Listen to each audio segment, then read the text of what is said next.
Welcome to another episode of Real Bigfoot Encounters with Reverend Jeff. This week's story is a classic tale of danger and terror as three miners are driven from the area known as Ape Canyon. This version is in the words of Fred Beck, who was at the site when the encounter took place. Let's hear his story. First of all, I wish to give an account of the attack and tell the famous incident of July 1924 when the hairy apes attacked our cabin. We had been prospecting for 6 years in the Mount St. Helens and Lewis area of southwest Washington. We had from time to time come across large tracks by creek beds and springs. In 1924, I and 4 other miners were working our gold claim in the Vander White. It was 2 miles east of Mount St. Helens, near the deep canyon now named Ape Canyon, which was so named after the account of the incident reached the newspapers. Hank, a great hunter and good woodsman, was always a little apprehensive after seeing the tracks. The tracks were large, and we knew that no known animal could have made them. The largest measured 19 inches long. It was in the middle of July, and we had received a good assay of our claim. Everyone was excited. I remember I had a toothache that was just getting to me, and I suggested to Hank that he should take me to town to see a dentist. But he was also enthused in the prospects of the gold mine. He barely took time to answer me. He replied that God or the devil could not keep him away from there. He had all come up to this ford, and I had no way to get to town unless he took me. So when we went back to our cabin on the north side of the canyon, I had a nagging toothache and a little appetite for our evening meal of beans and hotcakes. Hank, though apprehensive, was still determined. We had been hearing noises in the evening for about a week. We heard a shrill, peculiar whistling each evening. We would hear it coming from one ridge, and then hear an answering whistle from another ridge. We also heard a sound which I could best describe as booming, thumping sound, just like something was hitting itself on the chest. Hank asked me to accompany him to the spring, about 100 yards from our cabin, to get some water, and suggested we take our rifles. To be on the safe side, we walked up to the spring, and then Hank yelled and raised his rifle, and that instant I saw it. It was a hairy creature, and he was about 100 yards away, on the other side of the little canyon, standing by a pine tree. It dodged behind the tree, and poked his head out from the side of the tree, and at the same time, Hank shot. I could barely see the bark fly out from the tree from each of his 3 shots. Someone may say that it was quite more of a distance to see the bark fly, but I saw it. The creature I judged to have been about 7 feet tall, with blackish brown hair. It disappeared from our view for a short time, but then we saw it, running fast and upright, about 200 yards down the little canyon. I shot 3 times before it disappeared from view. We took the water back to the cabin and explained the affair to the rest of the party, and we all agreed, including Hank, to go home the next morning, as it would be dark before we could get to the car. We agreed it would be unsound to be caught by darkness on the way out. Nightfall found us in our pine log cabin. We had built the cabin ourselves, and it had been very sturdy. It stood for years afterwards, as was visited by many sightseers until a few years ago when it was burned to the ground. The circumstances of the fire, I don't recall.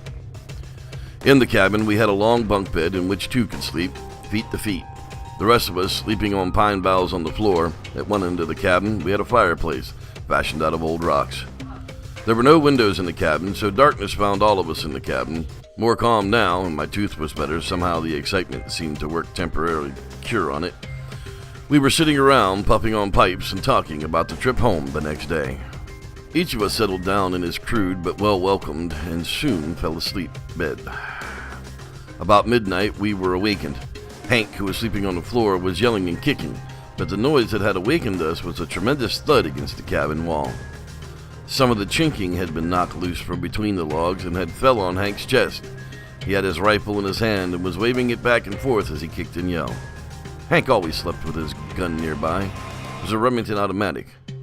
I helped to get the chinking off him, and he jumped to his feet. Then we heard a great commotion outside. It sounded like a great number of feet trampling and rattling over a pile of our unused shakes. We grabbed our guns. Hank squinted through the space left by the chinking.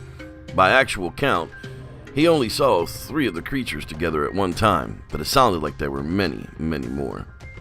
This was the start of the famous attack, of which so much has been written in Washington and Oregon papers throughout the years.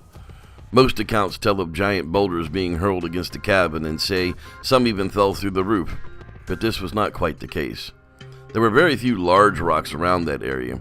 It is true that many of the smaller ones were hurled at the cabin, but they did not break through the roof, but hit with a bang and rolled off. Some did fall through the chimney of the fireplace. Some accounts state I was hit in the head by a rock and knocked unconscious, but this is not true. The only time we shot our guns that night was when the creatures were attacking our cabin. When they would quiet down for a few minutes, we would quit shooting. I told the rest of the party that maybe if they saw that we were only shooting when they attacked, they might realize that we were only defending ourselves. We could have had clear shots at them through the opening left by one of the chinking had we chose to shot. We did shoot.